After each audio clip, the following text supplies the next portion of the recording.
السلام علیکم۔ آج ہفتے کا دن نومبر کی 11 اور ربیع الثانی کی 26 تاریخ ہے۔ اہم خبروں کے ساتھ ڈاکٹر عتیق چاند آپ کی خدمت میں حاضر۔ حماس 100 اسرائیلی یرغمالیوں کو رہا کرنے پر رضامند۔ معاہدہ کے تحت اسرائیلی اپنی جیلوں میں قید فلسطینی خواتین اور بچوں کو رہا کریں گے۔ نواز شریف کے ضبط شدہ اثاثے واپس کرنے کا حکم۔ ایوان فیلڈ ریفرنس میں نواز شریف، مریم نواز اور کیپٹن صفدر کو سزائیں سنانے والے احتساب جج محمد بشیر نے توشہ خانہ کیس میں سابق وزیر اعظم کو ریلیف دے دیا۔ وفاق کی آمدن بڑھ گئی، خیبر پختونخوا کا حصہ نہ بڑھ سکا۔ صوبے کو امثال بھی قابل تقسیم محال میں گزشتہ مالی سال ملنے والا 703 ارب 64 کروڑ روپے ملنے کا امکان۔ مشکوک ٹرانزیکشن پر سزائیں مزید سخت کرنے کی تجویز۔ آئی ایم ایف نے درآمدات کی آڑ میں منی لانڈرنگ اور مشکوک ٹرانزیکشنز کے خلاف سخت پالیسی بنانے کا مطالبہ کر دیا۔ آئی ایس آئی چیف کو 1 سال کی توسیع، نگران وزیر اعظم نے تصدیق کر دی۔ لیفٹیننٹ جنرل ندیم انجم مزید 1 سال تک فرائض انجام دیں گے۔ توسیع تسلسل پالیسی کا حصہ ہے۔ انوار الحق کاکڑ۔ تھوک و پرچون ڈیلرز پر ٹیکس لگانے کے لیے اعداد و شمار جمع۔ کاروبار کے حجم، مقام، کرایہ، اخراجات اور اوسط آمدن سامنے رکھتے ہوئے ٹیکس کی شرح میں تجویز کی جائے گی۔ وطن واپس جانے والے افغانوں سے اچھا برتاؤ ہو رہا ہے، اعظم خان۔ صوبائی حکومت نے خصوصی فنڈز مختص کیے ہیں، افغان خاندانوں کو ہر ممکن سہولیات فراہم کی جا رہی ہیں۔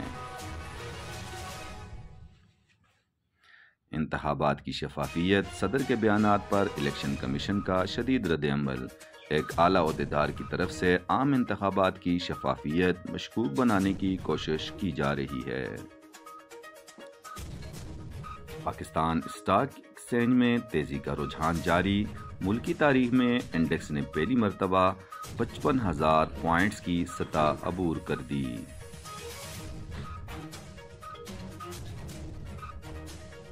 صدر مملکت کے بیانات آئینی کردار متصادم ہیں۔ مرتضیٰ سولنگی۔ عارف علوی سیاسی جماعت کے کارکن بننے کے بجائے پورے ملک کے صدر کی حیثیت سے فرائض سر انجام دیں۔ کنگ پارٹی کا وہی حال ہوگا جو 2008 میں ہم نے کیا تھا۔ بلاول۔ ہر ایکشن میں کنگ پارٹی سامنے آتی ہے۔ مسلم لیگ نون اور ایم کیو ایم کے اتحاد ہمیں نقصان کم اور فائدہ زیادہ دے گا۔ پی ٹی اے کا موبائل سم کی واپسی پر چارجز کا فیصلہ۔ غیر استعمال شدہ سمز کی واپسی پر 200 روپے چارجز لگائے جائیں گے۔ پی ٹی اے کا موقف۔ سائفر کیس، عمران خان وکلاء کی عدم حاضری پر ناراض۔ عدالت کسی خلل کے بغیر سماعت چلانا چاہتی ہے، اپنے وکلاء سے کہیں کہ سماعت کو سنجیدہ لیں۔ عدالت۔ بابر اعظم نے کپتانی چھوڑنے کے لیے مشاورت شروع کر دی۔ کپتان کی ایڈن گارڈنز کولکتہ میں سابق چیئرمین رمیز راجہ سے مجلس اور مشاورت۔ آئی ایم ایف اور ورلڈ بینک معاشی دہشت گردی کر رہے ہیں، رضا ربانی۔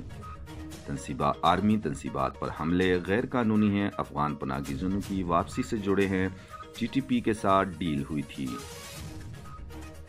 مہنگائی کی شرح میں اضافہ، 20 اشیاء کی قیمتیں بڑھ گئیں۔ ٹماٹر فی کلو 25 روپے، آلو 4 روپے، لہسن 11 روپے اور 20 کلو آٹے کے تھیلے میں 54 روپے اضافہ۔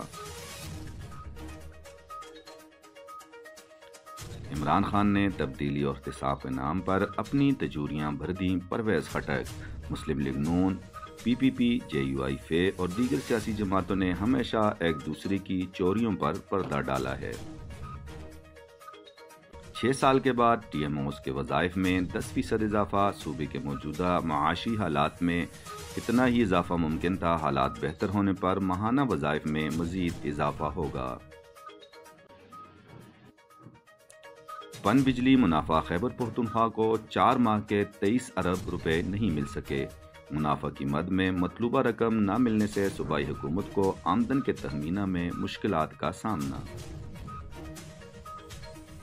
رواں سال 2.5 لاکھ سے زائد پاکستانیوں نے دبئی کے سیر سپاٹے کیے۔ جنوری سے ستمبر تک 1 کروڑ 24 لاکھ غیر ملکی سیاح دبئی آئے، جو گزشتہ سال کے مقابلے میں 22.5% زیادہ ہیں۔ لنڈی کوتل افغانستان میں محصور پاکستانی مزدوروں کے لیے مظاہرہ۔ مختلف سیاسی پارٹیوں کا باچا خان چوک سے لنڈی کوتل پریس کلب تک مارچ۔ زر مبادلہ ذخائر میں 3 کروڑ 80 لاکھ ڈالر کا اضافہ ریکارڈ۔ ملکی زر مبادلہ کے ذخائر 12 ارب 61 کروڑ 40 لاکھ ڈالر ہو گئے۔ State bank. محکمہ تعلیم میں ریشنلائزیشن پالیسی پر عمل درآمد کی ہدایت۔ پشاور سمیت بیشتر اضلاع کے اسکولوں میں طلبہ کی تعداد کے مقابلے میں اساتذہ کی کمی۔ تورہم پاکستانی مزدوروں پر پابندی کے خلاف مظاہرہ۔ عوام مشکلات کا شکار ہیں، روزگار کے مواقع فراہم کرنے کے لیے اقدامات کیے جائیں۔ پی ٹی سی ایل صارفین کو بل بھجوانے کے 50 روپے اضافی چارجز لے گا۔ پیپر بل لینے کے لیے خواہشمند صارفین سے ماہانہ 50 روپے اضافی وصول کیے جائیں گے۔ پاکستانی روپے کے مقابلے میں ڈالر کی قدر میں اضافے کا سلسلہ جاری۔ انٹر بینک میں 13 پیسے اضافہ۔ کاروبار اختتام پر ڈالر 287 روپے 3 پیسے پر بند ہوا۔ ہیلتھ افسروں کو ہسپتالوں کے اچانک معائنے کی ہدایت۔ محکمہ صحت نے ڈی ایچ اوز کو تفصیلی رپورٹ بورڈ پر شیئر کرنے کی بھی ہدایت کر دی۔ صوبائی حکومت کے غیر دانشمندانہ فیصلوں سے بلدیاتی اداروں کی مشکلات میں اضافہ ہوا۔ یوٹیلٹی سٹورز کارپوریشن کا 60,000 میٹرک ٹن چینی خریدنے کا فیصلہ۔ دربند ایڈی فشریز کا دورہ، مچھلی کی غیر قانونی شکار اور بلیک میں فروخت پر ایکشن۔ نگران حکومت کے پی کے میں کی گئی بھرتیاں غیر قانونی قرار۔ حکومت رضاکارانہ واپس جانے والے افغان مہاجرین کو ہر ممکن سہولت فراہم کر رہی ہے، وزیر اعلیٰ۔ دربند سابق ضلع ناظم مانسہرہ غلام مرتضیٰ حاجی ابرار کے قافلے میں شامل ہو گئے۔ تورغر ڈسٹرکٹ بار اکی کا تنازع حل، عالمزیب تنولی ایڈوکیٹ اتفاق رائے سے صدر منتخب۔ کوہستان اے سی اور گردابر کی غفلت، متاثرین کا ریلیف پیکیج اقربا پروری کی نظر ہو گیا۔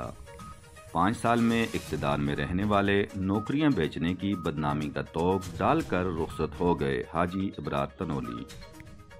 حاجی ابرار تنولی عوامی امنگوں کی ترجمانی کرنے والے لیڈر ہیں۔ داؤد دربندی۔ تحصیل دربند کے بانی محسن تناول کو آئندہ الیکشن میں بھاری اکثریت سے کامیاب کرائیں گے، داؤد دربندی۔ دربند کالونی میں گھس کر کسی کو مچھلی اٹھانے کی اجازت نہیں دیں گے، حبیب صحیح۔ مچھلی فروشوں کے خلاف ٹھیکیداری کا ناجائز کارروائی برداشت نہیں کریں گے۔ اگر کسی کا ٹھیکہ ہے تو وہ قانونی عملداری کرے۔ اگی رکشا پھسلن سے حادثے کا شکار، ڈرائیور شدید زخمی۔ حادثے کے نتیجے میں اگی کا رہائشی ارشد عمر 34 سال زخمی، میڈیکل ریفر کر دیا گیا۔ ملگیری وکیلان طوربار اگی کے انتخابات، سعید ایڈوکیٹ صدر منتخب۔ بلاول بھٹو کا ایبٹ آباد سے انتخابی مہم کا آغاز، ہزارے سے محبت کا ثبوت ہے، روبینہ خالد۔ اوگرا نے گیس قیمتوں میں اضافے کی منظوری دے دی، اطلاق 1 نومبر سے ہوگا، ذرائع کا دعویٰ۔ بجلی کا ایک اور بم تیار، صارفین پر 22 ارب 56 کروڑ روپے کا بوجھ ڈالنے کا کام مکمل۔ فلسطین مقتل گاہ بن چکا ہے، قاری عبدالرشید بنیری۔ اب تک اتنا ہی، مزید خبروں اور اپڈیٹس کے لیے دیکھتے رہیے آس نیوز پاکستان۔